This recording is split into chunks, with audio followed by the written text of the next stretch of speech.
All right, man. The search is over for the Rooneys and the Pittsburgh Steelers, man. They signed their fourth head coach in franchise history, former Green Bay Packers and previous former Dallas Cowboy head coach Mike McCarthy.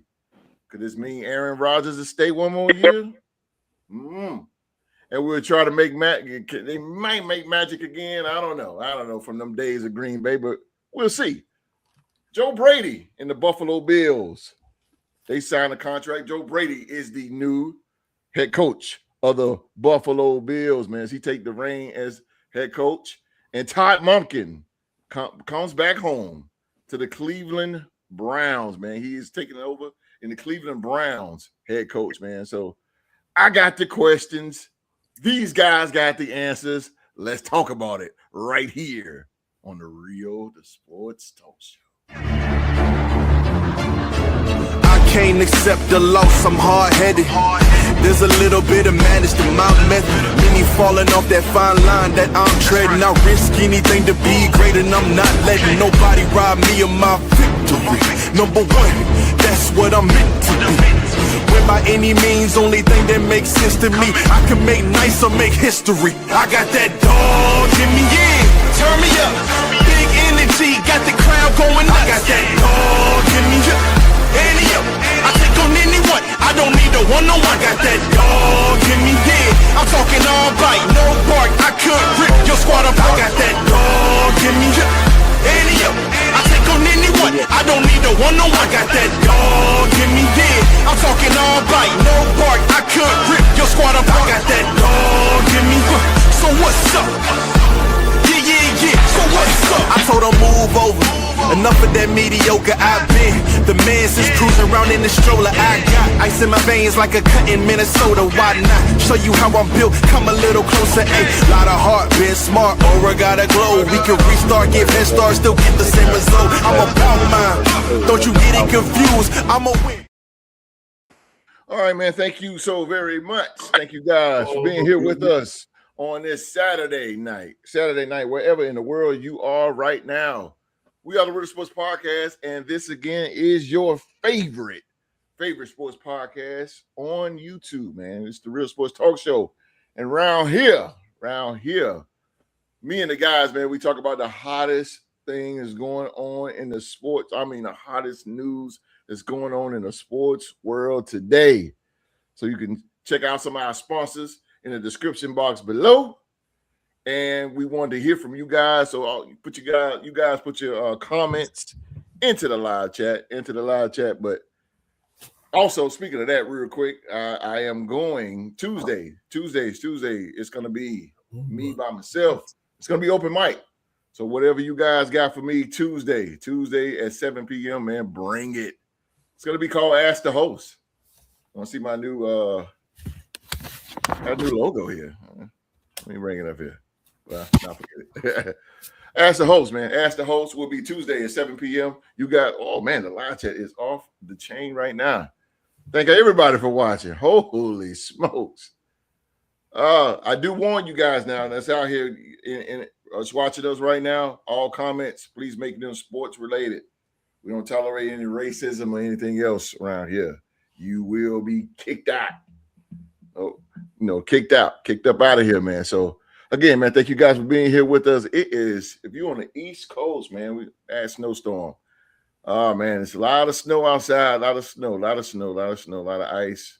Supreme is probably used to that. That's nothing. Oh, yeah. That's nothing to him, boy.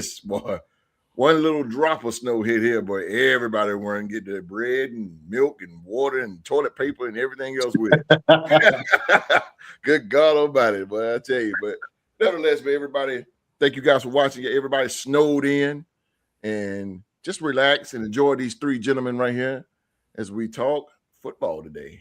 And speaking of these three gentlemen, one of them is the host of the Purple and Gold Bars podcast. You can catch him on YouTube, man. Just go to YouTube and type in, just like in the name, Purple and Gold Bars. He got all the Minnesota Vikings content. If you are a Vikings fan, and I know Vikings fans, I know y'all out here watching because there's a lot of y'all in live chat right now.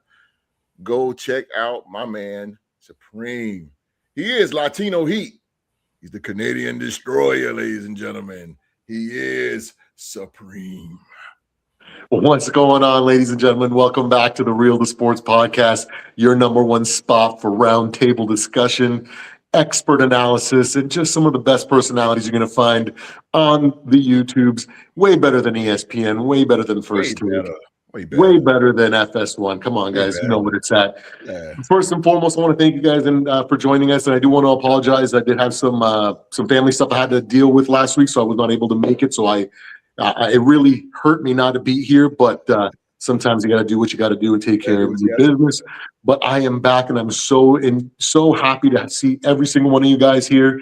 I love watching the comments pop up. You guys have an incredible football mind. So we are back at it, guys. Let's go, Latino Heat. Orale. Let's go, guys. Baby. He's back. It's good to have him back, bro.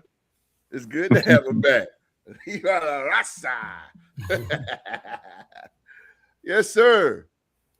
All right, man. I got my man here residing in Winston-Salem, North Carolina.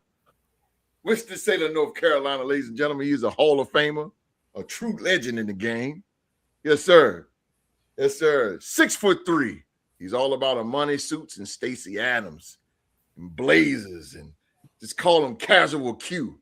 That's his name. That man is too hot to handle and too cold to hold. Yes, sir. He is the legendary Q-Dog representing the Minnesota Vikings. Yes, sir. All right. Glad y'all tuning in today. Like the host say, on this snowy day, snow going up and down the East Coast, and hoping that a lot of y'all are safe. Don't be like me on Wednesday. I slid on a piece of ice, I mean. It just threw my back up, boy. I'm still trying to recover my left shoulder. But, you know, I'll be ready by the season when the Vikings start. Don't worry about it. But that being said, man, with the Super Bowl stage is set last week, we had the conference championship. We got the Seattle Seahawks versus New England Patriots. So the Super Bowl is set for next week. Hope y'all get everything ready so you and your family and friends can get together and enjoy the Super Bowl. Like we are today, we're going to cover some content with y'all on live chat. We appreciate y'all, man. We appreciate everything y'all do. Just keep you're a part of this Real to Sport podcast, whether you know it or not. You know, but you know your face might be seen, but we know that in the background you're a part of this group. So we're all a family. So I want you to understand that and keep coming in. Bring your friends in. Tell your friends about us, baby. Because this is one podcast in the country. I'm trying to tell you, baby. Tell them, Q. I ain't gonna shoot you wrong. Hey, just stay tuned, live chat, do your thing. Keep glowing every week for me, baby. We're gonna glow for you. Yes, sir. Yes, sir, baby. And those are the words from the legend. That's what I'm talking about, baby. And last but not least, Jacksonville. Let me tell you something. That's my saying now, and they should pay me for this. Jacksonville is for real. Yes, sir. The AFC South Division champion, the Jacksonville Jaguars. They are in the building. This man is the Real to Sports Triple Crown winner. The only man to do it. He has all the belts. The Triple Crown winner himself, ladies and gentlemen. It's a modest gesture. Rocking. He's rocking, baby. He is Rockstar rocking the building. How y'all doing? You know, I'm rocking my the 18-time champ. You know, we doing big things right now.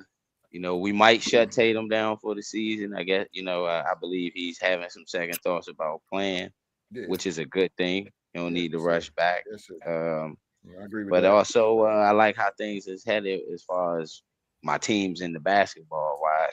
Duke Duke Blue Devils, they're doing their thing, and Boston is slowly but surely trying to take that number one seed in the East.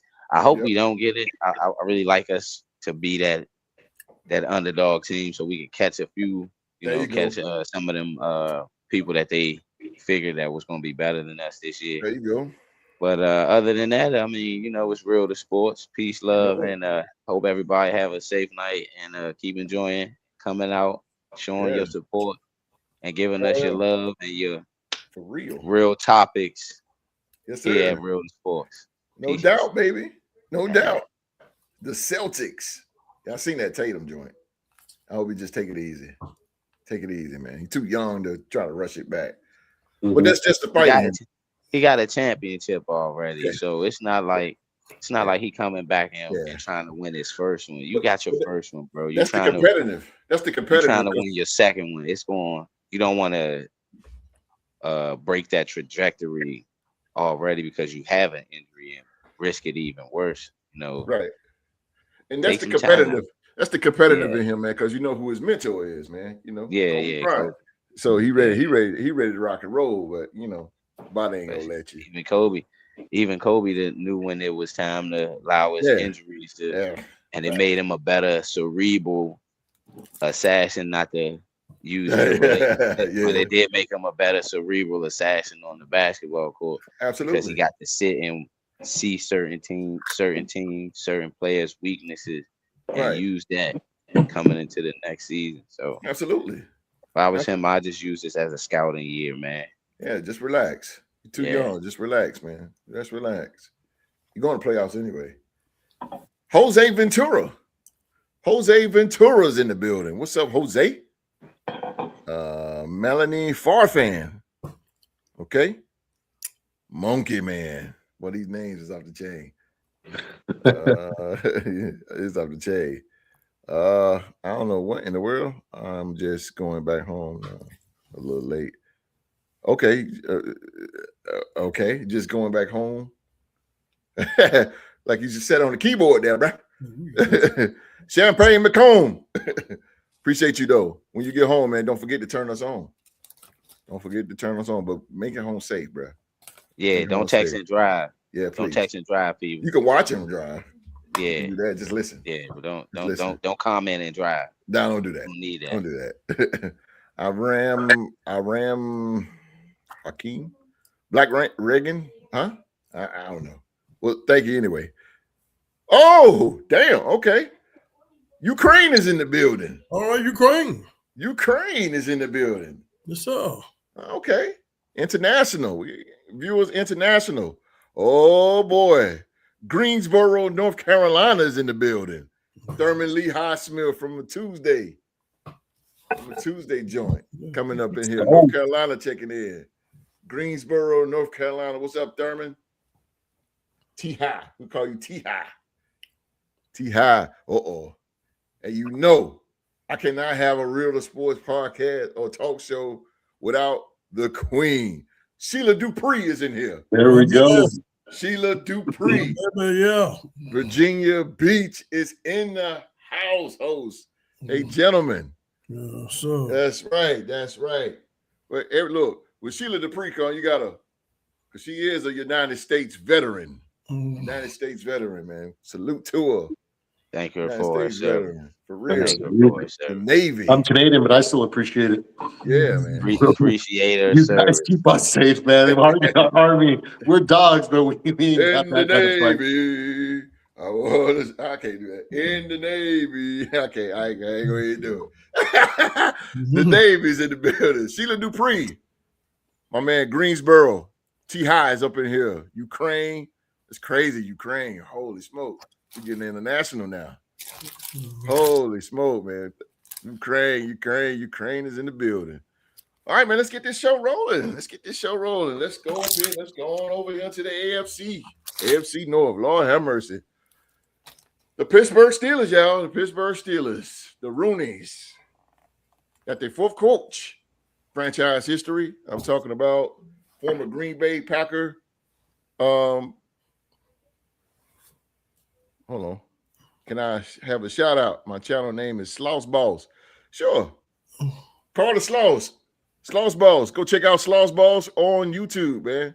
Everybody that's watching. Yeah, you can get a shout out, bro. No doubt, man. No doubt. I'll give you a little publicity. All right. Only this time for free. Sloss Balls. What's going on? What's going on, y'all? But yeah, Mike McCarthy is the new head coach of the Pittsburgh Steelers.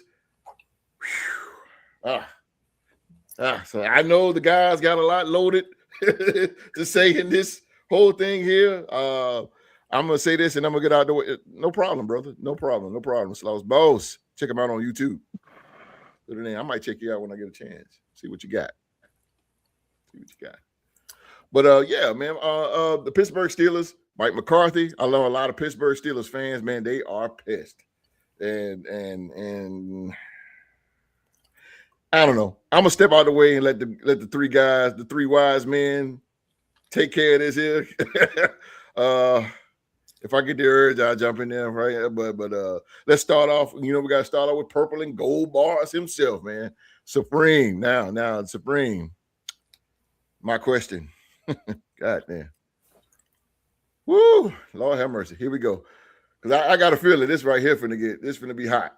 But Mike McCarthy, but why did the Steelers choose? Why do you think the Steelers chose Mike McCarthy as their next head coach? And how much did Pittsburgh background play into his decision? Yeah, that's a good question. It's hard to say. Well, we know they're going from a defensive head coach, right? So, yes, sir. And he's an offensive-minded head coach. He's experienced, he's established, right? So there's that aspect. There's a little bit of speculation that by having him there, maybe it might entice Aaron Rodgers to stick around for another year. But I think it was one of those situations where they wanted to move on to an offensive-minded coach. This team is notorious for reloading. They never rebuild, and I was saying all off-season or all end of the season, they need to commit to a rebuild. And of course they didn't, because why would they? And I think it's just one of those situations where when you reload, you want to go with a veteran kind of coach, someone that's been there. And if you want to go offensive side of the ball, more focused, especially when you got offensive weapons like DK Metcalf and you got Kenneth Gainwell coming out of nowhere, that O-line has been spectacular. That offense can really elevate to another level with an offensive-minded head coach. I think that's the main reason why they're looking to move on to Mike McCarthy. It's just elevating that offense. And because I feel like they feel that that's going to be the easiest path to success for them. That defense was old, man. They got rid of slow play Slay. He's an old man now, and Jalen Ramsey's old. Like he's pulling hamstrings doing the gritty, and it's just one of those things. Like there's so much. It's such a longer road to build a defensive-minded team or defensive juggernaut. So I feel like logistically or logically, it was better for them to pivot offensively, and with what they have on offense, and if they might just they can turn into a team that can just create shootouts, and if their defense can just get young, be willing to just be hustle first, everybody crashing on the ball, even if they're not great skill players, that hustle can make up for it, and give that offense a little bit of extra chances, or maybe some extra possessions there might elevate them past, especially in their division, right? So I think their division, I don't think they're very scared of really anybody, now that they've got Harbaugh's gone, Lamar, let's be real, Lamar's just a great regular season quarterback, and that's nothing really to be scared about. Cleveland, their defense is getting older, and they have to figure something out on offense. And they got Todd Monken coming in. We'll talk about him in a moment. And Joe Burrow might retire if he takes too many hits. So, I think it's one of those things that it's just a calculated move for them to bring in a quality, established, offensive-minded coach. Well put, sir. Well put. Rockstar to the Rizak. What does this move signal about the Steelers' offense? Does it signal emphasis on improving the offensive philosophy of Pittsburgh? What do you think? I believe so. I believe that's the only reason that they really brought Mike McCarthy in. I think, and I'm gonna play a little devil's advocate here. Sure. I think they brought him in to keep Aaron Rodgers from coming back, because he was the reason. Forget Mike McCarthy, or was it? It was Matt LaFleur that drafted Jordan Love, correct? Or was it Mike McCarthy that drafted Jordan Love? I'm not sure. I want to say was Mike McCarthy's last year that Jordan Love became I want to say Mike McCarthy. Yeah, I want to say McCarthy. Okay, so I believe that what's up, Vikings? They hired Mike McCarthy to keep Aaron Rodgers from coming back.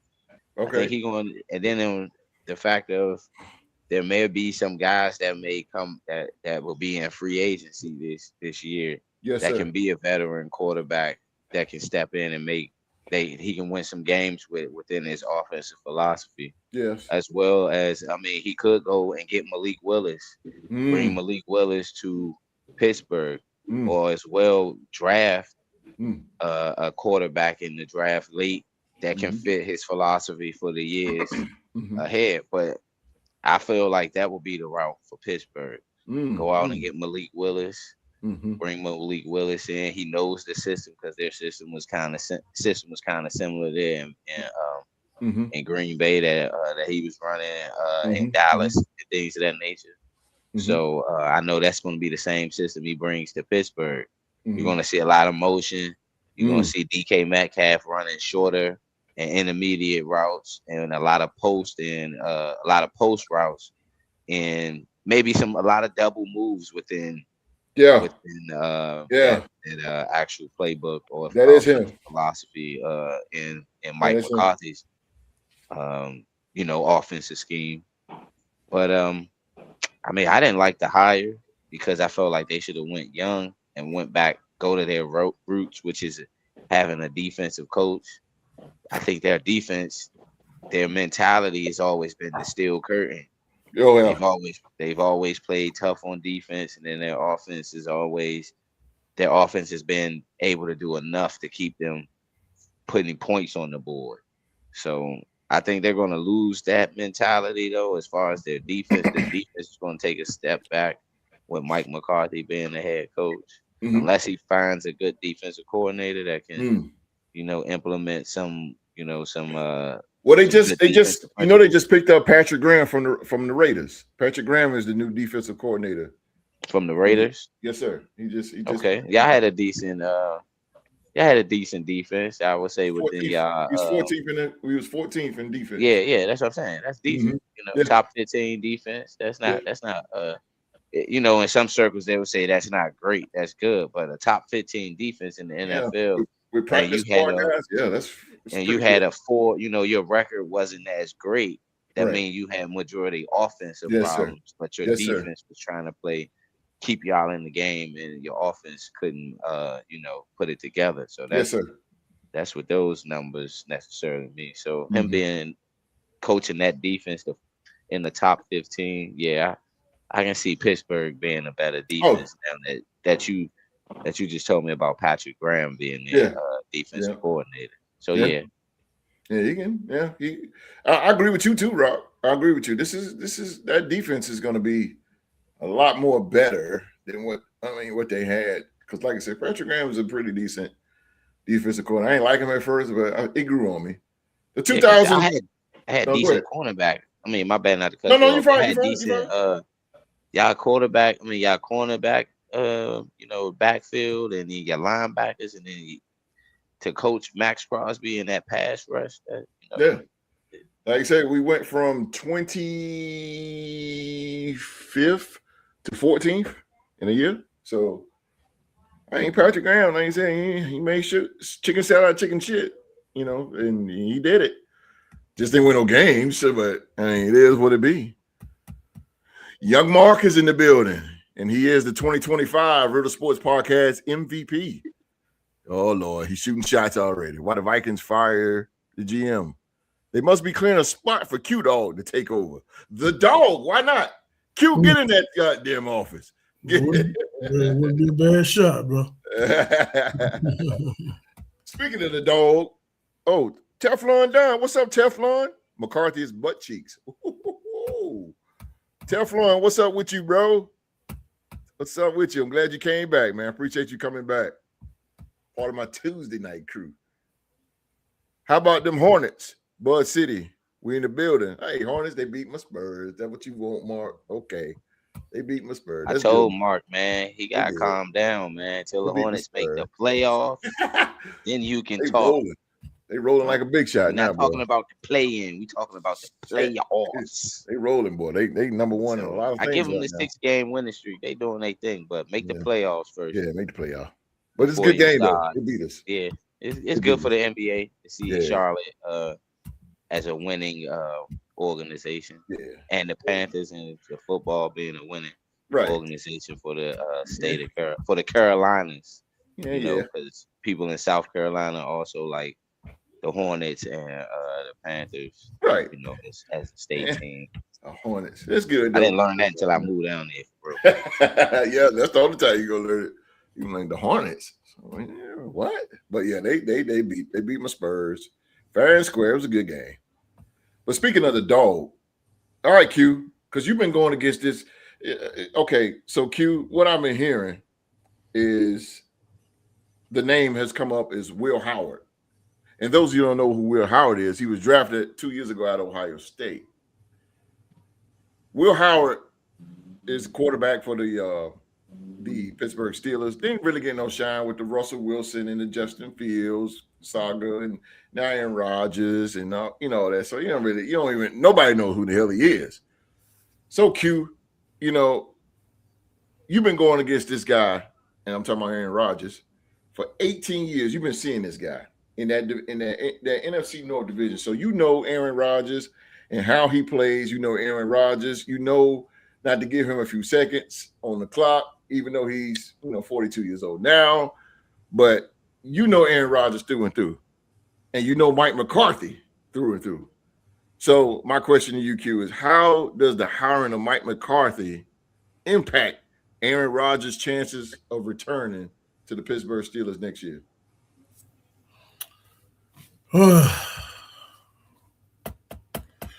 I don't know. We seen this saga try to reunite when we tried to reunite Rodgers with Devontae Adams in the New York Jets, and we see how that went. A lot of times, things like that, are better left in the past. To try to regenerate something that they had with another team. I can't say. I really don't know if it'll work 9 times 10. It really just don't. I think this is a strange hire because we know the history of this organization. Mm-hmm. We know the type of the head coaches that they want. They want a specific type of head coach, and all 3 of the previous head coaches fit the bill that they wanted. Yes, sir. Tough-minded, defensive-minded, stern. Mike McCarthy don't fit none of that. No, sir. None of that. It doesn't fit none of that. So we're going to see now. That's why all the fans are in such an outrage, and those kind of players like that are very hard to find. So the Rooneys, they really take their time into finding this type of specific coach. So to me, you had Flores in the building for 2 interviews. That's the type of player, coach you should want it. You should have went on and hired him, but that's here or there. We know the reason by that because of the pending lawsuits that he has against the NFL. But you're bringing in this type of coach in, and I've never really been a Mike McCarthy fan. I've seen that a lot of times. I've seen when he have coached Aaron Rodgers, and also players like Aaron Rodgers. If they don't like a play, they're not gonna call it. Mm-hmm. It's just that simple. He's gonna override Mike McCarthy in certain situations. He's a proven vet. He's like on the Peyton Manning level in a way that like I say, if the play call it doesn't feel right for that situation, you're not gonna call it. You're gonna do something else. Mm-hmm. So that's what you might have in that they may have a falling out. I think he's more better in this situation, grooming a younger quarterback, somebody that's coming in. That's what he's brought in there for anyway, for the offense and the groomer quarterback. Mm-hmm. I think Pittsburgh getting away from their ways. Defense, they've been known for a steel curtain. Steel curtain now, I don't know what, it's just been here lately been just like a regular curtain.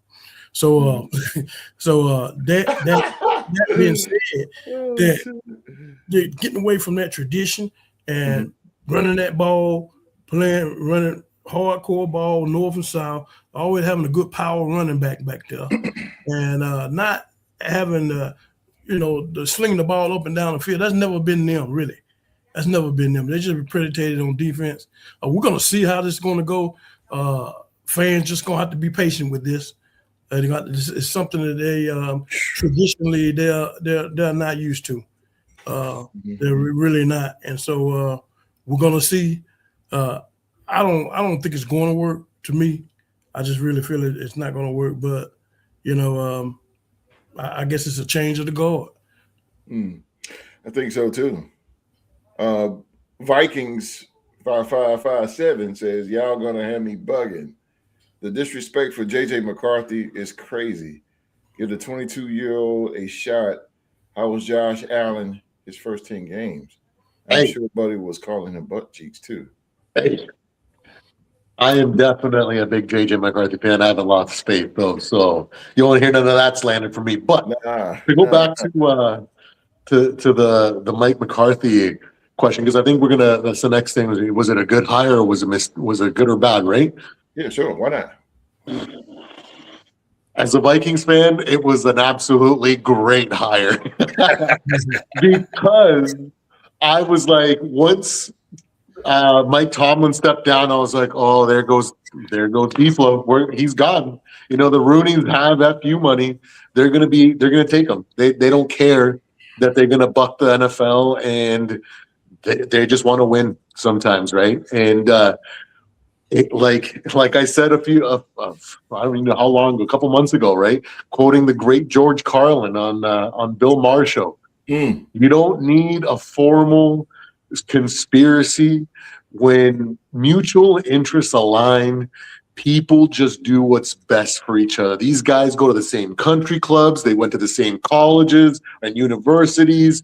They have the same social network. They know what's best for each other. So they don't have to be like, oh, we're not going to let him have a coaching job. No, they just know that's just not good for their league, not good for them.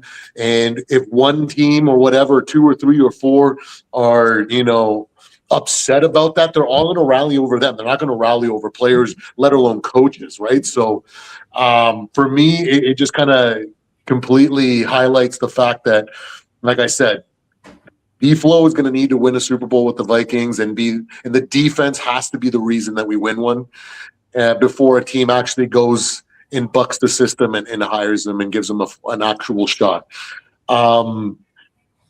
As a non-Vikings fan, this was a really bad decision. Let's be real. Like, Mike McCarthy's an established coach. He's done a lot of great things. He's from the previous era of football where that's where he mostly did his damage, right? And the league is evolving, right? I get it. It's a logical decision. Let's find an offensive-minded coach that's going to allow us to go with the strategy that we always go. We reload. We don't rebuild. And we don't have to take a chance with a young up-and-coming OC that might flame out and ruin it for us. Like, Mike McCarthy's going to play ball. He's going to work with the Roonies and with the organization, and they're going to work together. Unlike a young coordinator, right? Might definitely want to just do things their way. So I understand why the fan base is upset with this hire. There's so many other options that they could have gone with, like namely Brian Flores, to go back to the roots, like Q Dog was saying. This was the steel curtain. This is defense first. Yes. If anybody was going to build that culture and to have a leader of men, an old school, hard-headed kind of drill sergeant kind of coach, B-Flow was the guy. I am ecstatic as a Vikings fan, though, because we dodged a massive bullet. We get to have B-Flow for the next few years, solidifying our team and making sure that we can continue to grow the way that we need to. So, great decision as a Vikings fan. As an NFL fan, that was a horrible decision. Oh, I got to jump in this. Let me go ahead. Let me say something real quick. Hurry up. Yeah, for a second. For the Viking fan that came in the live chat, I can't go into this in depth, but to tune in tomorrow night on the Purple and Gold Balls, and I will go into depth in your question. But I will say that KLC has his job on the line, and JJ McCarthy will not be quarterback of the Minnesota Vikings next year. You might not see him in another Minnesota Viking jersey. I promise you that. But I will go into depth tomorrow on the Purple and Gold Balls podcast. So let's go. All right. So Mike McCarthy, again, we I think with the Roonies, I think the Pittsburgh Steelers, this is just my opinion, I think they just played it safe, yo. I think they just played it safe. Absolutely. Mike McCarthy is he's just a safe coach. Yeah. Okay. And all three of you guys have said the same things, and I agree with all three of you. I really mostly lean towards Rock in the offense. Because, ladies and gentlemen, as you can see, in the National Football League, teams are starting to get more offensively. Mike McCarthy is an offensive guy. Get it. But like Q-Dog said, and Supreme, that the Pittsburgh Steelers are losing their aura. Their thing is tough nose, steel curtain, all that, from Chuck Noll to Bill Cowher to Mike Tomlin. Those are tough, strict guys. This guy's not. He's not. So that's why they're playing it safe. You get the best of both worlds with McCarthy. He's not a coach that's going to handle diversity on the team because he really never had. He had the Packers and the Cowboys. He ain't really had that pain in the ass type situation going on. But I think this is going to work out for Pittsburgh offensively. One thing about Mike McCarthy, he will get you wins. With 3 straight years, he went with the Dallas Cowboys. He went 12-5. He went with the Dallas Cowboys. Green Bay, of course. He won a Super Bowl with the Green Bay Packers. Okay, so the guy he knows how to win. Mm-hmm. He knows how to win. Mike McCarthy, little or not the people know, Mike McCarthy just became the best coach in the AFC North. He just became the best coach. Overnight. Yeah, that's so true. Overnight. He just became the best coach in the AFC North. Wow. Facts. That's true. In a snap of a finger, he just became the best coach. Okay, go. But my choice, like to go back with Q and Rock and Supreme and then put all this in one big pot with a big spoon. I'm going to stir it up real quick. 2 people that came into mind when this job came over, I was like, damn, okay, Pittsburgh, they should have, take that back. They did not get Brian Flores because we all know, football fans out there, we all know that Brian Flores would be perfect with the Rooney. I don't get why I get the Rooneys, why they didn't, because the Rooneys and the Pittsburgh Steelers, they're trying to keep up with the times. They're trying to keep up with the offense because you got Jamar Chase and you got Joe Burrow, then you got Lamar Jackson, then you got Shadur going to be coming up. So they're trying to keep up with that. I get that. But the best choice for me, 2 guys, will be Vance Joseph for the Denver Broncos and Jonathan Gannon, former coach for the Arizona Cardinals. I would lean towards Vance Joseph because he's been head coach before. The reason why I said Vance Joseph, because he got second best defense in the National Football League behind the Denver Broncos, behind the Houston Texans. Okay, the guy has been there before. Is he tough? No, he's not. But he knows defense. Pittsburgh is always known for defense. 3-4 defense, matter of fact, that Denver runs. So and on top of that, Vance Joseph is 53 years old. Mike McCarthy is 62 years old. So you mean to tell me this guy, you're going to get 8, probably 6 best years out of this guy till he retire? And we all know Pittsburgh goes for the long haul when they pick coaches. Mm-hmm. But you get 62-year-old Mike McCarthy. Well, if they do the factor, why not Robert Saleh? He's a good defensive-minded. Robert Saleh would have been there. That would have been a great option too. Jonathan Gannon and Jonathan Gannon, and he should have got Jonathan Gannon. I didn't really know too much about Gannon, and I'm gonna shut up real quick. But Jonathan Gannon, when he grabbed that player's arm this year, last year, when he grabbed that player's arm and held him accountable and got in his face, I said, "This type of coach I want." That's what I'm talking about.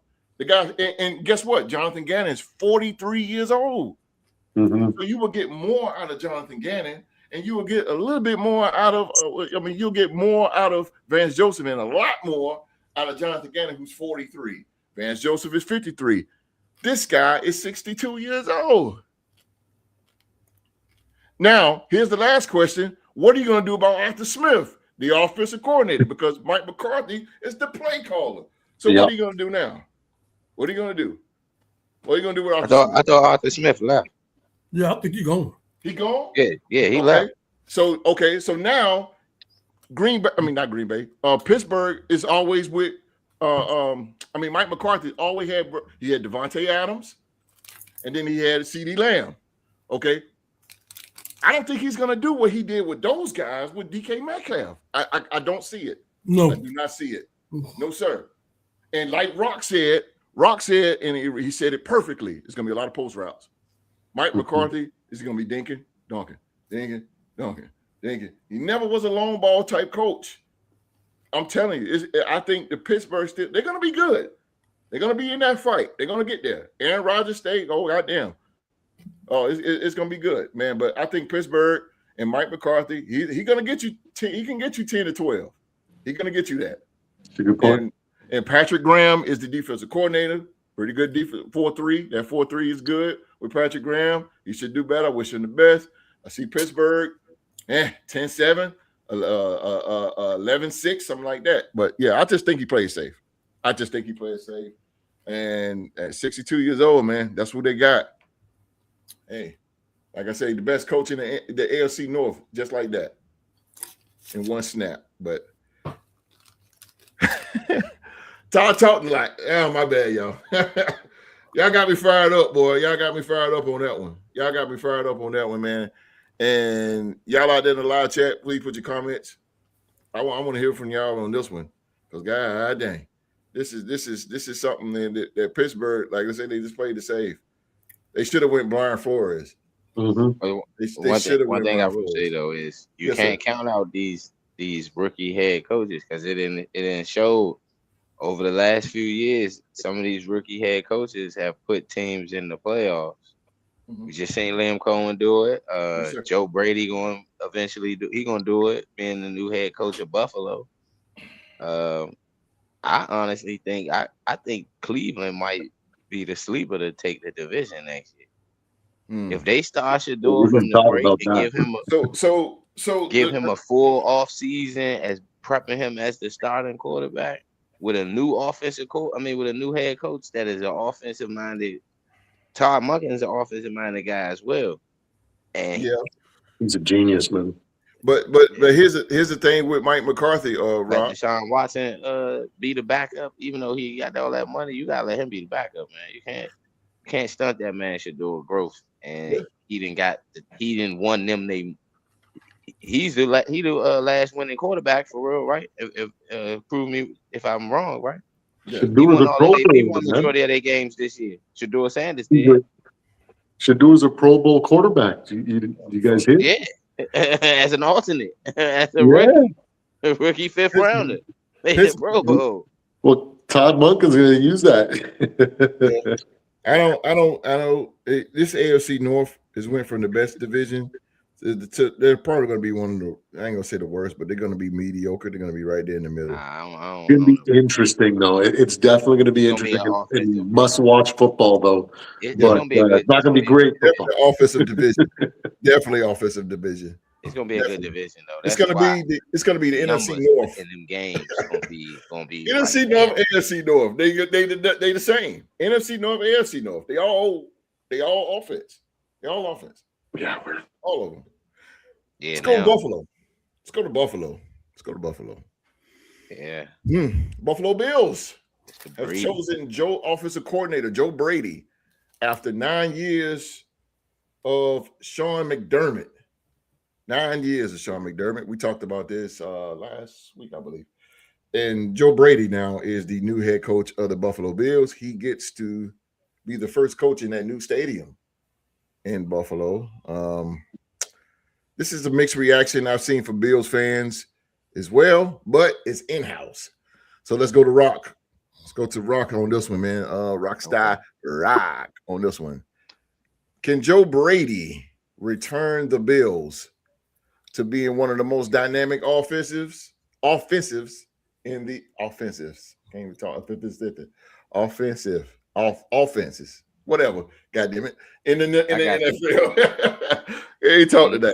Can he make them into being one of the most dynamic offenses in the NFL? With Josh, I believe so. Okay, talk to me. Because he already did it with Josh Allen. Yes, sir. The years that they had them deep playoff runs into the AFC Championship, he was the offensive coordinator. He revitalized the way that Josh Allen played the game, because like someone said early on about Josh Allen. Josh Allen was butt cheeks in his first 2 years in NFL. He was close to breaking Eli Manning's interception record within his first 2 years. That shit, it was getting a little ugly out there. Right. Until they brought in Joe Brady, who was the offensive coordinator, I believe, for the Carolina Panthers, if I'm correct. And that's when they brought McDermott over. He was with McDermott in Carolina under Ron Rivera and whatnot.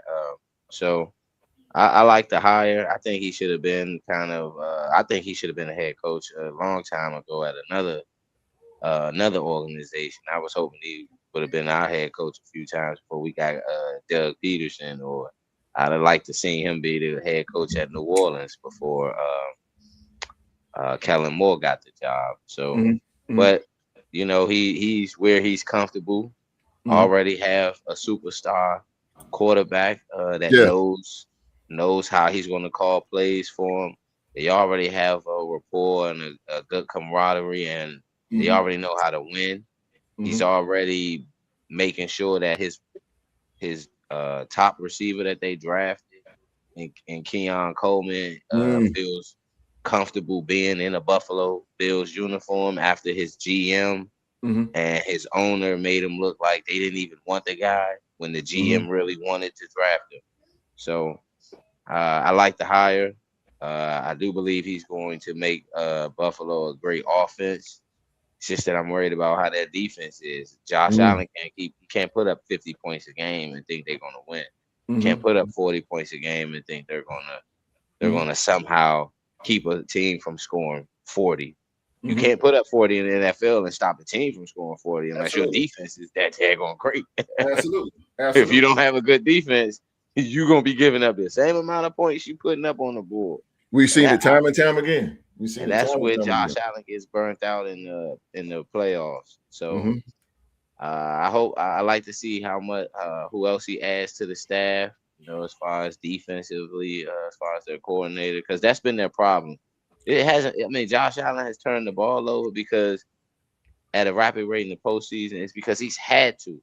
Yeah, he's had to go out there and play super aggressive. To keep Buffalo in those playoff games. Absolutely. Because his defense couldn't stop a nosebleed. Yes. You know, and they will have the advantage playing in their atmosphere, the cold weather in Buffalo. But you would see their defense getting run up and down the field in certain games. Skylar Thompson from the Miami Dolphins put up 30-something points on Buffalo in the playoff game. That is very true. This dude should have never put up 30-something points on. I agree. On him that was Brian Flores. I think that wasn't Brian Flores last year. That was Mike McCarthy, Mike McDaniel's first year as head coach. Got your opponents in Raid Shadow Legend. Use this pro. So I think Joe Brady will do wonders. I know they're gonna come back for that division next year to compete with the New England Patriots. But I like the hire. That was out of the 3 hires that they showed. I like this one, but I like the Joe Brady. Okay. So Q, what changes should the Bills make on defense? Because they just hired former safety. We don't know too much about it. Jim Leonard. As the I remember him at Buffalo. Yeah, he played with the Rams too. The Rams. So now he's the new defensive coordinator. So what changes do you think Buffalo should make, Q? I mean, you think that defense is gonna, still thrive and still go on the McDermott's regimes in a way? You think Buffalo will still so that defense will still hang on? Not in my opinion. I really feel we all and any football fans or that's a fan of football, you gotta love Josh Allen. He's one of the most competitive quarterbacks, if not the most competitive quarterback in the NFL. There's no quitting this man. But we can't continue to see him in games like this. We can't continue to see him always coming back. Always in fights and I mean, it's okay every now and then, but we need this team to be dominant. We need this team to be lights out, foot on the neck. Don't let them put their foot on your neck. Never let them come up for error. They're not that type of team.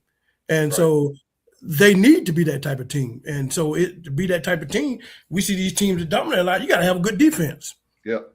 You got to have a chokeout defense. You got to be a chokeout artist. Yes, sir. And so you can't have a team that's a prevalent, mediocre defense like that. Let teams back in the game, or also then your offense, then your offense got to put gas on the pedal to catch up.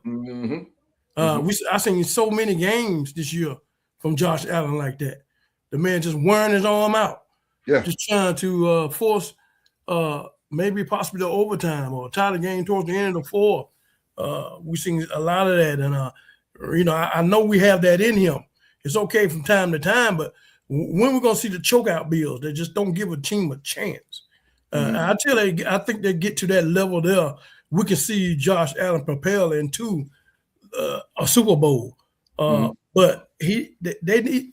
I think they need to get that defense more than offense. We know what the offense can do. We know what Josh Allen can do. I think that what would help him more if he had a set of bookend receivers. Yeah. A set of bookend receivers. There you go. You can see Josh Allen really excel the way he's supposed to excel, but you have to work with what he's given. We know he got the running back and Cook, but I just really feel like, with Vrabel, the way he got them boys going, they got some catching up to do. And it seems like that the team that used to be on the bottom of the division at one point, New England, like they're gonna be on top for a few years. It's gonna take this man Brady maybe a couple years, but to get this team immaculated. But the hourglass is ticking on Josh Allen, and even though he's approaching his prime, he needs help, and he needs help more on defense. And maybe a couple of bookend receiving, get some, and on defense, get some people, be able to get some people to pressure the quarterback. Back in them old Bill days, in the '92 Bills, they were not leaving them, but their quarterback couldn't breathe. Shall I name them? Bruce Smith, Cornelius Bennett. I mean, come on, bro. Come on, Darryl Talley.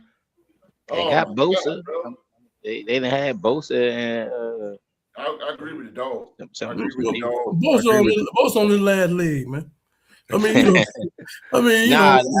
think that's his brother, the one that be getting hurt the most, the one that played for. Yeah, but the one that they got the one that came from the Chargers too. Yeah, he be getting hurt too. Nick is in Buffalo. Yeah, they about washed, man. Them both of them about washed. But I'm saying they need. I just think they need to get a pass rush. And they also need to get a chokeout artist defense. I agree with that. Until they get that, then we're gonna see the same Buffalo Bills, see the same expect more of that this year. The same type of Bills we've been seeing, fighting from behind and all these comeback wins. It's not gonna get it. It's not gonna get it. He needs a defense that's gonna help him out. Jesus. So Supreme. Now Sean McDermott, Supreme, was just loved. He was loved, man. Even though he made it to 2 AFC championship games, he won 5 division titles in a row, from 2020 to 2024. That's 5 in a row. So Supreme, McDermott again loved. Everybody hated him to go. They was like, "Why? What the hell going on here?" Bills Mafia. They went crazy with McDermott because again they love the guy. So my question to you, Supreme, is what should Joe Brady do to shake off the negative reaction from the fan base? How did he become loved? Because I'm pretty sure, man, they're gonna boo him. I got a feeling they're gonna boo him because there's a lot of dysfunction going on in the Buffalo Bills front office, and I leave that alone. I'm gonna let Supreme get there. But yeah, so what does Joe Brady have to do to get in good graces with the Bills Mafia? It's going to be difficult for him to get the same kind of love that Sean McDermott had. Like The man rebuilt the culture. He put the team from worst to almost first. Yeah. And when as a fan, when you experience that over over 9 years, to go from misery to some of the highest highs, you're going to earn that love. And he definitely earned it. And he is definitely, in my opinion, a good coach. But there's a factor that happens. There's certain type of good coaches. They're the type of guys that get you to, rebuild your culture, get you to the point where you can start competing, but to get you, they're not the guy that gets you over the hump, right? So to answer your question, Joe has to be the guy to get them over the hump. And it's a little bit of a tall task, right? Because this is his first head coaching job. He went from LSU, quarterback coach there, if I'm not mistaken, to Carolina, offensive coordinator there, and then over to quarterbacks coach there too, and then to Buffalo, where he became the OC. And a few years ago, when we look at the Buffalo Bills over the last 3 to 4 years, maybe 5 years, they've been a prolific offense, right? Before he showed up. Dorsey had it right. Dorsey was the offensive coordinator. They've just been an offense that can pile on a ton of points.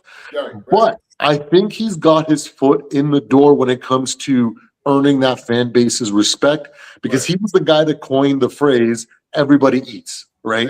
That's what all that fan base was saying. And as a result, they went from an offense where Josh Allen literally was doing everything to now James Cook is actually doing a good amount of stuff, and they're spreading the ball around, getting everybody involved, and trying to relieve some of that pressure off of Josh Allen. We know Josh Allen is Josh Allen. We know he can do video game numbers. He can do some ungodly things at times, but like Q was saying, you can't rely on that. You can't have that be the sole way of winning, because you're just going to run out of that secret sauce eventually. And when you get to that AFC title game, when you get to that Super Bowl, it's going to be run out. So he's got the foot in the door by creating that trust that he's gotten in that fan base with the let everybody eats kind of mantra, and showing how he's kind of evolved the offense since he took over from Josh Allen reliant to an everybody kind of like team effort on offense sort of thing. And now he has to make the best decision for his defensive coordinator. I didn't look into that. I wish I would have. But if he brings in a great defensive coordinator and they're able to bring in some nice young guys and elevate to, at the very least, a middle of the pack defense that can stop the run, make it difficult. They don't have to be perfect, okay? They have Josh Allen, right? So he can bail them out in certain situations, but he can't be relied on every single drive. But if the offense can be above average in certain areas and give him an extra drive here or two to kind of reset when he can't overcome the need to do it all himself, that's going to help win over this fan base. And if that defense and that defensive coordinator that he hires and he does a good job as the head coach overseeing all of that, I think he's well on his way to kind of earning that kind of respect.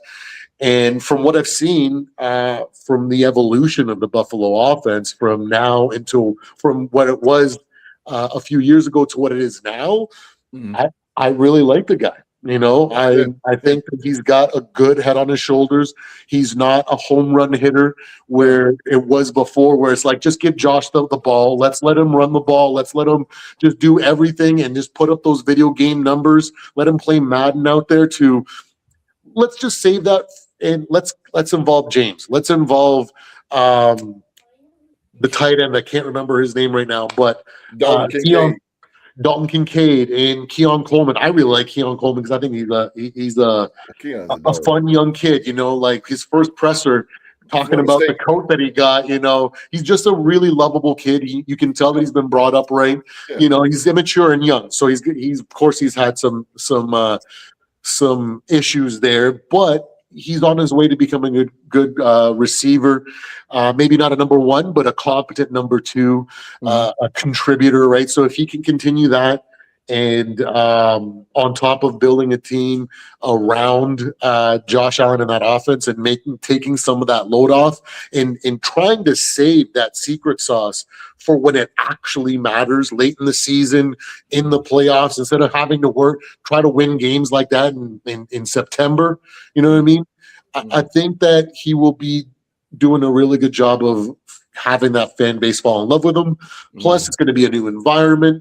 You know, it's going to feel like we got a new football team, new stadium, and maybe just moving on might just be what they need. And that whole everything together will kind of help them kind of accept and kind of fall in love with him.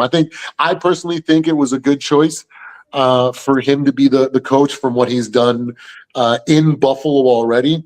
And if not, he would have gotten a head coaching job somewhere else anyway. So you better lock him up before he gets stolen from you. So I think he can do it. I think he can definitely win the fan base over and turn this thing around for them. I think so too. And I think that Kyle Shanahan, Sean McVay, Kevin O'Connell, those type of guys have really started a wave. And when it come down to young head coaches, this guy just became the youngest head coach in the NFL, 36 years old, Joe Brady. Everybody's going young and everybody's going offensive. It's a catch-22 in that, though. And I get that. But my thing is, can you handle situational football? Can you handle player personnel? Can you handle that? And I'm not saying Joe Brady can't. I can't say no. The dog said no. But you know, I just and by this hiring right here, first of all, let's talk about it. I'm gonna quickly talk about the dysfunction that's going on with Brandon Beane and Tom Pergella, the owner. I mean, not Tom, Terry Pergella. It's so dysfunctional in Buffalo, and they're doing a great job by hiding it. A lot of people just don't know what the hell is going on in Buffalo because of Josh Allen and his success, and Sean McDermott as well. But you can see the writing on the wall as far as older coaches getting pushed out. Mike Tomlin just resigned. Sean McDermott is gone. Only three that's standing in that whole AFC is John Harbaugh, Andy Reid, and Sean Payton. Those three. Everybody else is young. Everybody's getting young and vibrant. When Monken is old, he's 60, but he's new head coach. These guys been Andy Reid, Sean Payton. Those guys been coaches before. Jim Harbaugh, they've been coaches before. Man, this is good for Buffalo. I see their offense is going to be a lot faster. It's going to take a lot off Josh Allen. And I agree with Supreme. This is going to be we're really going to see Dalton Kincaid put up big numbers. Dalton Kincaid is one of the best tight ends in the National Football League, and I think hopefully that we get to see Keon Coleman, because those of you who don't know, Keon Coleman came out of Florida State, and he is a dog. I like him. Keon Coleman is a dog, and if you on a goal line and it's third down, man, back shoulder fade to Keon Coleman. He makes his living off that. He was one of the best wide receivers Florida State had in a long time. Keon Coleman. He's a go-getter. Injury slowed him down or whatever, but I do not that too. And I do not like the fact that how they threw him under the bus, saying that, Keon, I didn't want Keon at first, it wasn't my idea. But I mean, come on, man. It's just ridiculous. It's ridiculous. But again, just to stay on subject here, Joe Brady is a good pickup. And Buffalo, they reached and they got him. Luckily it's an in-house thing. They're gonna try to keep up with the like Q said, they're gonna try to keep up with the New England Patriots in the Super Bowl. So now next season, you got Josh McDaniels in his offensive mind against Joe Brady. And not too much going on in Miami. They got a major rebuild in Miami. So those three, and the Jets are dead. So you got two teams that's really you got two teams that's really coming up. It's Buffalo and then New England. They're gonna be jousting for that division. Buffalo pretty much got the same team. They don't really hit too much in the free agency. So they play it safe. Okay. But yeah, I agree with the dog. But like I said, this is just a prime example of old coaches just getting pushed the hell out. They're getting gone. But it's good, but it's bad. It's good because, yeah, they can relate to the players. And, yeah, you're going to see a lot of explosive offenses. And, yeah, you're going to see 40-point games and 30-point games. And, yeah, this wide receiver is going to have 1,200 receptions and all that. But also on the bad side, such and such got in the club and such and such got in the drugs and such and such beat up on his girlfriend and such and such got in a car accident or you got this guy over here, he's on the sideline, he just causing a menace. I don't think Joe Brady can handle that. I don't think these young coaches can handle that. I don't think that. I think it's a lot to be a head coach, man. It ain't sitting there holding a playbook to your mouth all the time like this. It's more to that. Now, host, have you been an NFL coach before? Because you talking like you've been an NFL coach before. No, I have not. But I am a coach. And it is a whole lot to it because you got to handle what's on the field, and then you got to have behind you, which is the personnel. And then you got a headset, so you got everybody talking in your ear. You got the defensive coordinator, special teams. You got the line coach, and everybody talking. And you got to concentrate on that. I don't know if Joe Brady can do it. I don't know if he can do it. It's a good pickup, but I don't know if he do it. Oh, shut up. Okay. All right. All right, man. But Buffalo, what do y'all see Buffalo, man? What do y'all see Buffalo with Joe Brady, man? I see 11. 10, 11 years. 10, I see 11, 12 for Buffalo again. They went 12-5. No, they go 12-5. 11. What they record? Shit. 10-7, I believe. Hell do I know. But anyway, they're going to go to the playoffs. They're going to go to the playoffs. But like Q said, it's going to be the same thing, man. They might can get to the AFC Championship game and bloop. Nope. It's just sad. Change your regime, Buffalo. Change it up. And I know you try to get Joe Brady in there, but change it up a little bit. And like Q said again, get some receivers. You need a number two. Keon Coleman is a number one for sure, but you need a two. You need some help. And Brandon Cooks is not going to do it. Not going to do it at all. All right, last but not least, man, we're going to go to the AFC North. Back to the AFC North. Todd Monken, former Baltimore Ravens offensive coordinator and former Cleveland Browns, believe it or not, offensive coordinator, is now the head coach of the Cleveland Browns. I believe he is the 24th coach they ever had of the Cleveland Browns here. Cleveland Browns. So again, we going offensive again. Another offensive coach in the Cleveland Browns. And I'm gonna start off with the legend himself, the dog. Two-part question, Q. With Todd Monken. Did the Cleveland Browns make the right decision hiring Todd Monken as head coach? And can Todd Monken help Shadur Sanders succeed next season? I think Todd Monken should have ran when he had a chance. You just said a quote that he's the 24th coach in this organization. Yes, sir. That's too many damn coaches. Too many coaches. We done seen how players come through this organization and leave and succeed somewhere else. Yes, sir. This starts with management, man. This starts with the owner. I think they still had the previous owner for these 24 coaches, man. Yes. Quite evident, man. I just think they just don't know what they're doing. Right. This team is really a head case to even talk about, even to begin to talk about, because you got holes here, holes there. And it's just like you just can't hang your hat on something. Right. I mean, not just players. I'm talking about coaches. Management. What can you hang your hat at? And it just, to me, I don't know, man. I wish this man well. I don't really have too much to say. It speaks for itself with this organization. Shedeur, you got a tough road ahead of you. Maybe you and Monken can come together and maybe make something out of this thing, give it a spark, take 2 rocks and get a spark, let's start a fire or something. But I mean, this organization is a disaster, man. And so that being said, man, I really don't have no high hopes for this organization. I don't know. We've been saying this for a long time about this organization. Yeah. We can go all the way back prevalent to the dog pound days, back when Belichick? No, Browns.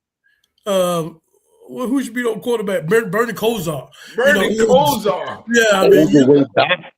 Bernie Kosar. We had players. You remember Wester Slaughter and Brian Wester Slaughter, yeah. We had players back then.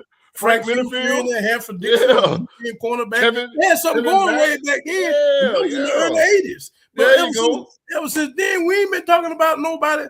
Man, this thing, man. Hey, but you know what, Q? They fell off when they numbered the Baltimore Ravens. Yeah, when they going back and forth and all that stuff like that, man. And like I said, 24 coaches that went through this organization says a lot, man. It just says a lot.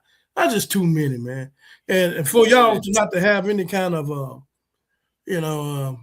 rest in peace, Jim Brown, man. I know you was a dominant player for this team, way back in the day. But man, I just don't.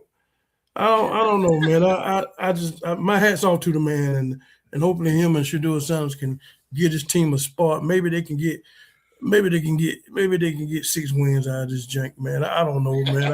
I just don't have nothing to say about it. It's a dumpster fire organization. I can tell you that. Straight dumpster fire. So damn. Hey, keeping it real, bro. The Real 2 Sports podcast. Yes, sir. Keeping it real, bro. Hey, so Supreme. Now, Monken got the job. Again, we're going offensive again. It seems like the common denominator here tonight is offense. So Monken is the head coach, Supreme. But they jumped over Jim Schwartz, who's the defensive coordinator. They just jumped over him. So my question is, should Monken bring back defensive coordinator Jim Schwartz? Or you think Jim Schwartz should be like, the hell with it, I'm leaving? Because Jim Schwartz, believe it or not, Supreme was top 5? And then you got Myles Garrett. Cleveland, all they was hitting on with their defense. But again, my question to you is, should Monken bring back defensive coordinator Jim Schwartz, or should Jim Schwartz find another home? Hopefully the Raiders. I think there's one thing that Schwartz can do, and that's run a defense. We know that for a while. What's he talking about? He's not a head coach, though. We know we've seen him take the role before, and he's not a head coach. So it's not like he should be feeling upset that he didn't get the option to become the head coach. Yeah. When it comes to that, I think he should definitely pursue him and say, "Hey, yo, man, I'm bringing in a new flavor here, and I got ideas when it comes to the offense, and I'm gonna give you an offense, right? So something that you haven't had, and sell them that way. And maybe Jim Schwartz can just be like, let's give it one last ride, and if not, I'm gonna have to decide to move on and find another team that I can build a solid defense on, because he can do that. We know he can do that, right? But to go back to the previous question as well, was it the right choice, and will he get the best out of Shedeur? Well, first and foremost, everything that the dog said is absolutely true. I co-sign on all of it. I co-sign too. But I am optimistic, and I try to be logical, and I try to see things from different lenses. And for me, Todd Monken, he is an offensive genius, man. To take that Baltimore's Ravens offense and completely be able to hide what Lamar's weaknesses were and make him look like a top-tier quarterback is something else, okay? Let's be real. I've watched every single snap of Lamar's career. He has literally thrown no more than 5 back shoulder throws and probably only completed 1. They don't trust him to throw into coverage. They don't trust him to lead his receivers. It's always incredibly well-designed plays that maximizes strength and at the same time confuses the defense into worrying too much about Lamar and the run game. And then all of a sudden, Isaiah Likely gets out open. Mark Andrews gets out open. Zay Flowers gets out open. And Lamar Jackson can hit a wide open receiver like nobody else, okay? Right. He has that. At least he has that kind of accuracy. But when it comes to with that knowledge, knowing that he was able to make that offense look as good as it has in the regular season at times, I think very much so he can do something similar for Shedeur. You know, if he can hide all of Lamar's weaknesses, he can hide all of Shedeur's weaknesses and coach him up to do the things that he needs to do and focus on his strengths. The kid has a little something. Okay, there's 5 years ago, we used to say stuff with rookie quarterbacks. We used to have patience. We used to know that rookie quarterbacks get flustered. Rookie quarterbacks make mistakes. Right. They are supposed to look bad. They're supposed to fumble the ball, throw interceptions, and we were okay with it. And the thing that we would hear commentators or announcers say, man, did you see that one throw that he made in the game? That was a big time throw. And when he develops, and if he can do that now, the sky's the limit. That has disappeared in modern football. Everybody wants an immediate impact. They want to see what Jaden Daniels did in year 1. They want to see what CJ Stroud did in year 1. Oh. So they're just impatient. So when I look at Shedeur, he doesn't do a lot of things great, but every once in a while he throws a really nicely placed ball. He has he can scramble and he is a playmaker, but he's just so incredibly raw. So you bring in an offensive genius like Todd Monken. We don't know if he's a leader of men. We don't know if he can take on the head coaching role and actually facilitate that, because that's different than just being the OC, right? So there's a lot of things working against him. Right. But with all that being said, and with all Q said, and all that being 1,000% true about this dumpster fire organization, I'm going to ignore all that and just think optimistically and logically. Yes, he can definitely turn this offense around. He can. I think he can definitely get the best out of Shedeur. Judkins. And he's got a hell of a running back to lean on, right? So, will it actually happen? Probably not. Let's be real. Let's be honest. But he does. He is that offensive genius that can potentially create some sort of scheme, some sort of effective offense to give some of that defense a little bit of a will to play, because they haven't had it. And even when they don't have it, they are lights out. Imagine if they feel like, holy crap, we can put up 24 points now. You know how much harder they'll start playing? You know, so like if anybody can do it, I think Todd Monken can.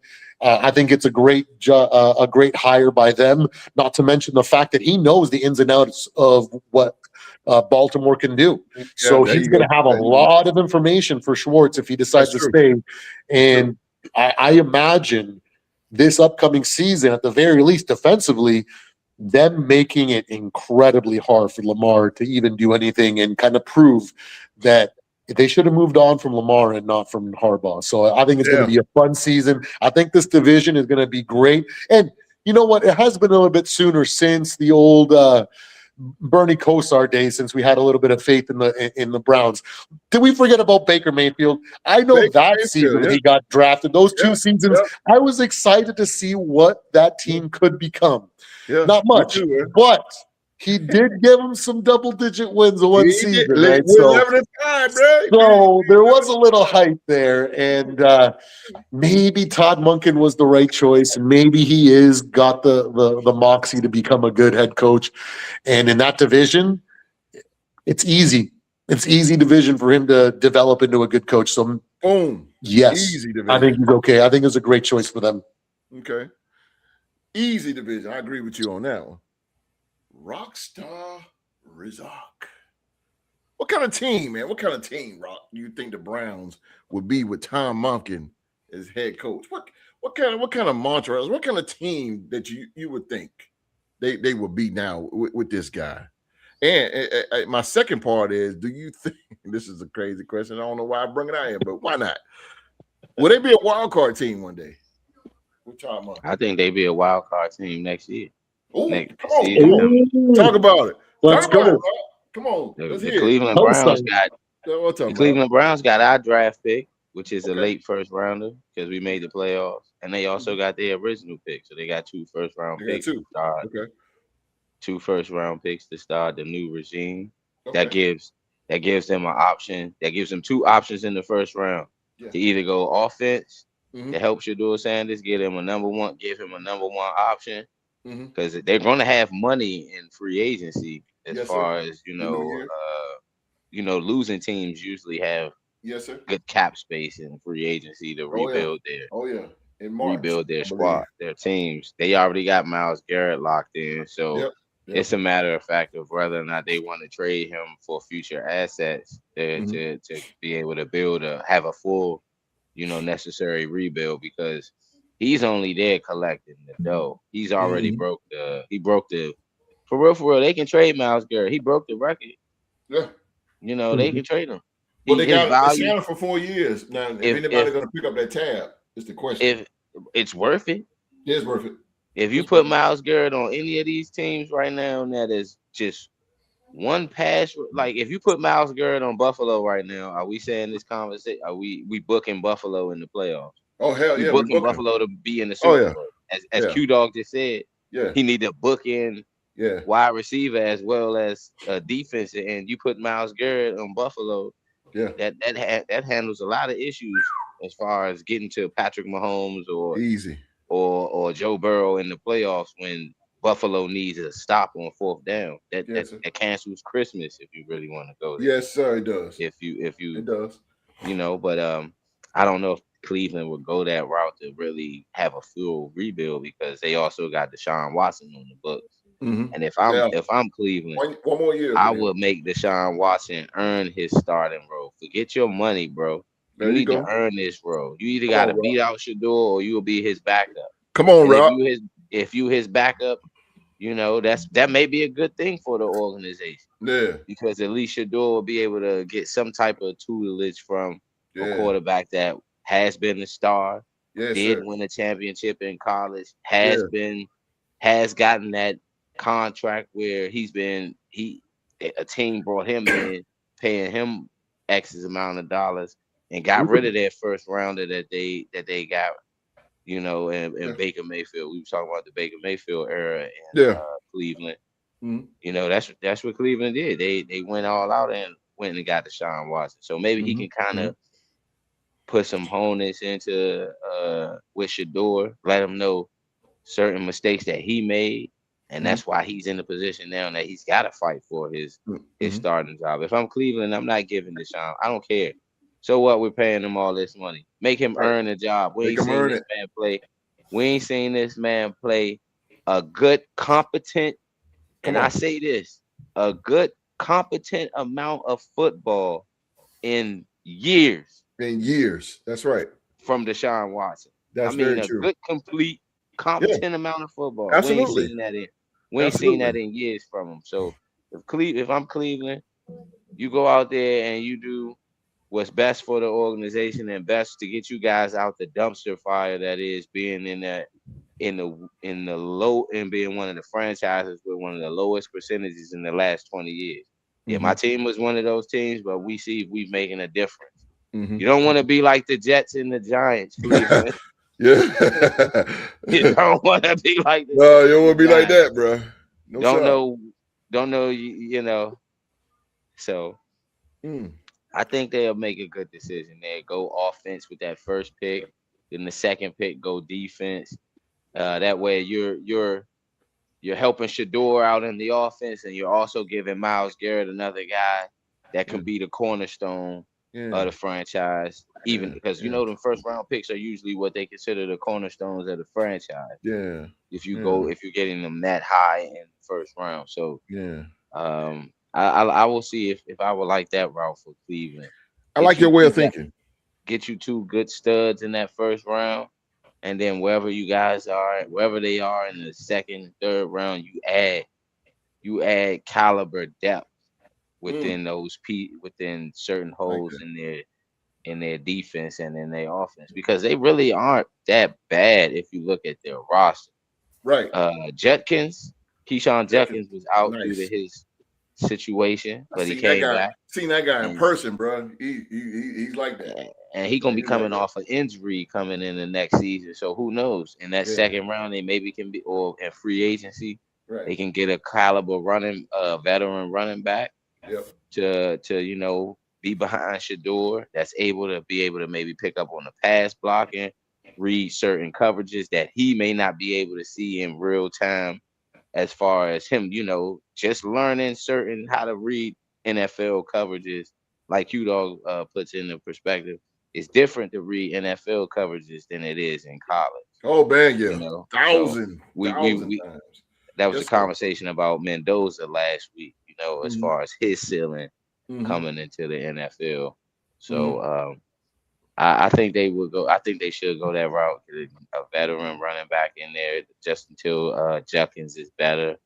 And they already got a good wide receiver in Jared Jeudy. They just need a true number one that can kind of keep the double teams off of them. They got a good tight end in Njoku.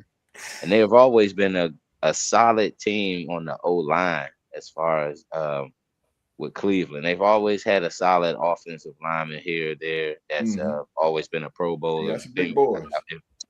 Joe Thomas was a Pro Bowler for years, and he was their center and things of that nature. So I like how they got rid of Stefanski because of the fact that he stunted the growth of their quarterback, who was their only winning quarterback last year. So and I think they will cut ties or make Dylan Gabriel their practice squad quarterback and make Deshaun Watson their backup. I agree. And get a range to Shador. Yeah. I know some people may not like the fact that Shador Sanders is going to be the starting quarterback for the Cleveland Browns, but he their best option. Yes. In my opinion, he their best option. I agree. And I wouldn't throw. I agree with you. I make Deshaun earn every penny. They got one more year with this guy, and come on, let's be real, y'all. Cleveland's not going to sign this guy again. He might not. Nobody might not sign him again for how he holding up teams. But I agree with you, Rock. That is great perspective right there, and you can go on ESPN with that one. Because I would make him earn every penny. I would make him earn that. You're just not going to come in just because you Deshaun Watson and be starter of the Cleveland Browns. No, but Shador is the best way to go. Like you say, he's their only winning quarterback. That's the best way to do it. I totally agree, and it's good. I did not know that they had 2 first-round picks. You said they got one from Jacksonville. I did not know that. So we traded the Travis Hunter pick. Okay. They had the number 2 pick. We came up to get Travis Hunter, so we gave up our first round for this year. Okay. And that means that they got our pick based off of us making the playoffs, which is probably they probably got the 26th pick or something like that. So that works out for Cleveland because that's what I said. They get 2 first round picks. Yeah, they was thinking. So maybe the Stefanski was already in the making. Because they already thinking in the future. And that's how I like people when they draft. They think about the future instead of right now. You got to think about it right now. And like you said, Myles Garrett, let's say you got to get a big time player to help Myles Garrett because God forbid Myles Garrett go down. Then what you got? It's kind of like y'all with the Vikings. Justin Jefferson for a while, he didn't have a number 2. And then boom, here comes Jordan Addison. Okay, Justin Jefferson goes out for 7 games. Jordan Addison held the fort down. That's what I'm saying. You got to have a plan B. You got to have a plan B. Yeah, that's the most important. And Deshaun will be a good plan B. He'll be a good plan B. And let's just do a start. Let the young man start. Monken. Now, NFL fans out there, Monken is not going to run plays like how he did with Lamar. It's 2 different quarterbacks. Shedeur is not a runner. He's a pocket passer. He's not a runner. Can he run on occasions? He's not all that fast. And he can't take a hit, really. He's not really a guy that's going to go out there and Josh Allen it or anything like that. He's not that type of guy. No, hell no. But he's a pocket passer. And he has a strong arm. So I think Cleveland going to turn. I think Cleveland, I'm with Shedeur. And I'm just waiting to see what the hell they're going to do. I think their offense going to be kind of like how Brady was running the offense in wing and Tampa. A lot of intermediate routes, a lot of zigs. The hits. The hitch routes. Mm-hmm. Yeah. Shedeur going to be in the pocket a lot. So yeah. I believe that's how their offense going to be kind of like how that old New England offense. Yeah, I can see that. I can see that. Hit routes. Damn, I ain't seen a hit route. Shit, I ain't seen a hit route since college. Notre Dame would hit them hit routes. Those know what a hit route real quick is when quarterback, and you can tell the hit route coming because that receiver, he gets in motion. By the time he gets to that tight end, he breaks and he slants really hard. And he quarterback, bam. But that quarterback, you got to watch that. You got to watch that that Mike. That Mike. You got to watch that Mike and the Sam. You got to watch them linebacker, boy, because you get your wide receiver killed. Told the fuck up. I'm trying to tell you, you get killed, boy, so you got to watch it. Especially if the DN drop back in coverage, too. Yeah. Hell yeah. Them hit, I ain't seen hit route in a minute. That'll be good, though. That'll be good. Viking time, the Vikings.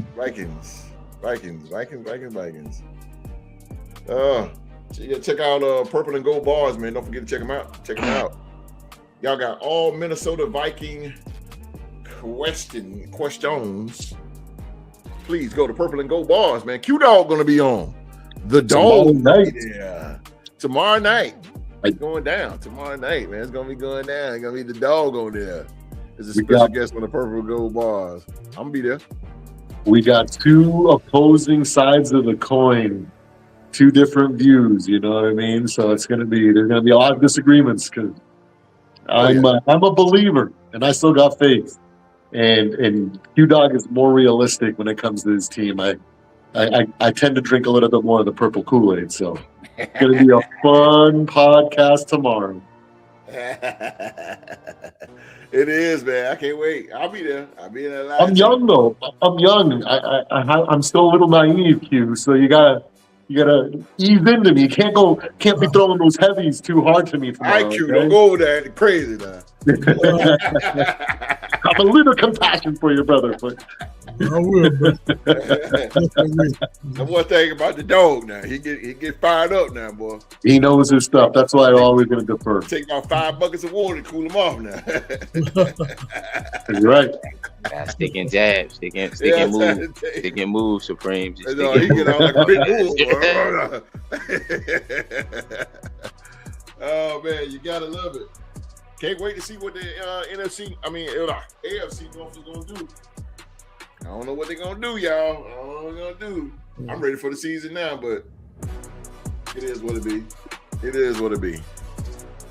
All right, man, we're gonna get out of here. Ladies and gentlemen. Hey, host. Can you give a shout out to Mark McGuire for retiring? Yeah, go ahead. Down in Jersey. Yeah. Just want to give a shout out to Mark McGuire. He played for the Dallas Mavericks when they first was a beginning franchise in 1980. Played there from 80 to 88, I think. He averaged 24.4 points a game before traveling on to getting traded to the Pistons for Adrian Dantley, in which he won back-to-back championships with his good friend Isaiah Thomas. They grew up in the same neighborhood in Chicago, rough neighborhood, like 2 blocks from each other. So they're really close friends. But shout outs to Mark McGuire.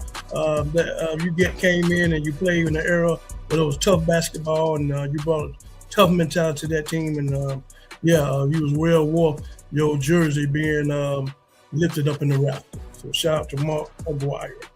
Mark McGuire, tough hombre. Will body slam you to the floor, but man, he had a mid-range, bro. Woo! Oh, he had a mid-range. 2-step. Bam. Bam. McGuire come down on a fast break, fast as hell, and stop right on the dime. And in the microwave, oh God! And Vinny Johnson was out there. It was crazy. McGuire was that dude, bro. Man, Detroit was something else. They were something special, bro. I ain't like him though, because they were just so goddamn brutal. I ain't like him, but I respect him. I respect him for sure. All right, man, we're going to get out of here, though. That's our show for tonight, man. As always, we want to thank you so very much for watching another episode of the Real to Sports Talk Show. Please hit that thumbs up, man. Thumbs up, we deeply appreciate it. And if you don't mind, hit that subscribe button and turn on that bell for all notifications, man. All notifications. Again, thank you guys for watching. Oh, man, and my Tuesday crew. I don't know where y'all at tonight. Maybe y'all sleep in the bed. It's a little snow out here. I don't know where y'all at. My Tuesday crew used to be up in here. But nevertheless, man, thank you guys for watching the show. And, shout out to Ukraine. Ukraine. That's crazy, got a Ukraine view up in here, man. Well, we're going to get out of here, man, with the Triple Crown winner himself, Rockstar Rod. All right, I'm just going to keep it short and sweet. Good night, everybody. Hope y'all have a safe and wonderful weekend. Be careful out there with that snow and black ice. You know, don't go out there thinking you can just rock your latest tennis shoes and then bust your ass and then call the ambulance. Put some boots on, get you some hand warmers if you ain't got no gloves, ski mask, keep the face nice and good, and real to sports, baby, and be safe out there. I'm trying to tell you, boy, don't go out there don't go out there like that, bro, because that stuff slick, boy. For real. Keep them legs bent, lean forward. Real, boy. Boy, that's like the dog said he slipped and fell, boy. He trying to recover off that. That joint slick, boy. It's rough out there. Yes, sir. My daughter was looking out her window and watched a lady fall on her face outside. She was laughing, though. She laughed at the lady. Man, at my job, man, the whole road, because the sun is not beaming down through the trees or whatever, man. I had my truck, man. My truck started sliding like that. Oh, and then that same day, that was Thursday. I got off work and about to go over the ice, and I stopped there. I see this guy coming down, man. He was coming fast, but I didn't know where. I said, why are you driving so damn fast on this? Next thing you know, he hit the curb. Boom! And he hit the curb. He hit the curb so hard he jumped out the seat like that. And so I stopped in the middle of the road, man, and helped him. Me and this other guy, man, we had to help him because 2 of his wheels was on the curb and he was spinning trying to back up. So we had to push him out. It's crazy, man. We had to push him out. It took us like 15 minutes, man. And he had an SUV, so we pushing, man. But we finally got him out, man. It's crazy. That junk is slick. And then I had to walk like a cow on ice back to my car like I'm a zombie. Had to walk like this here just to get back to the car. It's slick, man. So everybody out there, man, I'm telling you, do not underestimate this ice. Yeah, do not underestimate. It will get you. It will, man. Just take it easy. If you're going to drive, and I understand we got to do things and go to the store and all that, just don't hit the brake. Just, you start sliding, just let it go. Just let it go and steer in the opposite direction or whatever, man. But again, man, thank you guys for watching tonight. And I will be back. I'll be back Tuesday night as requested by you guys. I'll be back, man. I'll be at you guys, the audience, man. The review show is done. I'm done with the review show until September.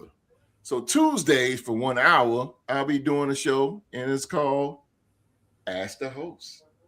So it'll be me doing the open mic. So you, the audience, y'all can talk about anything. Y'all got any questions for me? Anything y'all want to come in and just talk football, whatever, for 1 hour. I put everybody comments out there. We just talk for an hour, man. We just talk for an hour, man. I appreciate the big turnout, the huge turnouts that come through here on Tuesdays, man. So, and you guys wanted me to keep going, so I'm gonna keep going for y'all. Again, man, Ask the Host will be Tuesday at 7 p.m. for 1 hour. Whatever y'all want to talk about, man. I don't want to talk about. So again, man, we just talked about that ice. So everybody, it's warm out. I mean, it's we're outside. So cold out. Stay warm. It's cold. We got 2 more months for that. We got 2 more months for it to be warm outside. Can't wait. I would have had myself. You ain't lying though. Wait to get that 70-degree weather. Man, bro, I wish I was in Phoenix. Phoenix, you know, Miami's getting it too, man. Miami's like real short, man. My sister talking about it's 60 degrees. I said 60 degrees. 60 degrees. It's minus. She felt like minus 2. I said you talking about it's 60 degrees. Shit, 7 degrees. T-shirt weather, man. What are you talking about? What are you talking about? 60. I said on my front porch, 6 degrees. I said, try here, it's like 10. You know, like, I mean, come on, bro. 12 degrees up there. Feel like it's cold outside. It's cold.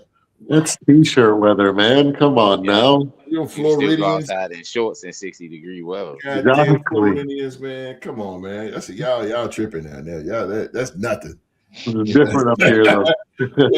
You go to Minnesota and Green Bay and Detroit and Canada, Boston, you know, Maine, all that freezing. They got that I ain't going to that motherfucker. All them lakes. Johnny West. Outside doing barbecue, quote from The Wire. Yeah, dude. The Wire, bro. That's a good show there, bro. Omar coming. That's it. I would change. Appreciate you, Johnny West. Johnny West, man. Don't forget, man. I'll be back Tuesday, man. Open mic. Y'all come in, ask me anything y'all want to ask. Talk about what you want to talk about for 1 good hour, man. And I'm gonna get my saying right here. It is winter outside, so everybody stay warm. Keep them immune systems strong, man, and stay bundled up.